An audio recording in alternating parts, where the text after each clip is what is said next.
It's definitely safe to say that vaccine protocols are not what they used to be. It is often said in medicine, one half of what is considered as fact today will be obsolete in 5 years, and so it is with feline vaccines.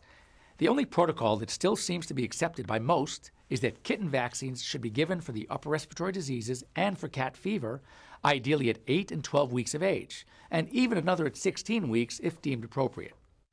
The cat's immune system seems to develop earlier than a dog's, so many now believe that additional vaccines may not be necessary, but it won't hurt if one wants to be totally safe.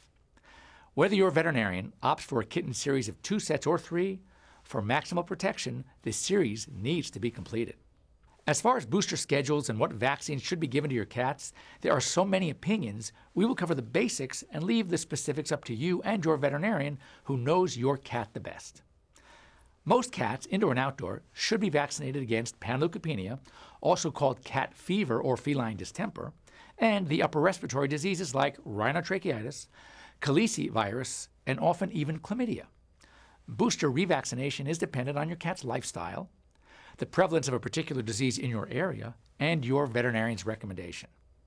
Many of the feline practitioner organizations are recommending modified booster vaccination schedules. So, if you or your veterinarian feel that when it comes to vaccines less is more, then titer tests are also available which can test for the presence of protective antibodies, thus can help determine if boosters are even needed. For indoor-only cats, these vaccinations may be all that's necessary, unless a risk for exposure to other outdoor cats exists, or unless a city ordinance dictates a requirement for a certain vaccine, as is the case with rabies vaccine. Many feel that if the risk associated with a given vaccine is worse than the potential risk of acquiring the disease, then that vaccine may not be worth giving. This rule might apply, for example, to a leukemia vaccine with a strictly indoor cat. Also, if a vaccine has only limited efficacy, and the disease for which it is protecting has a relatively low potential for contagion, then it might be wise to hold off on the vaccine. For most house cats, the FIP vaccine might fall under this category.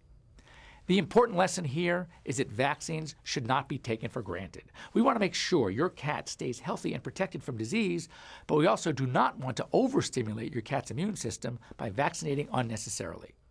So regardless of how often you and your veterinarian elect to administer booster vaccinations, it is still extremely important to have your furry feline examined at least once, or better yet, twice a year.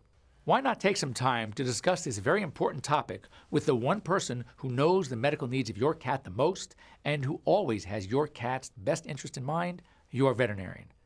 Thanks for joining us. I'm Dr. Jeff Werber for Pet Care Television.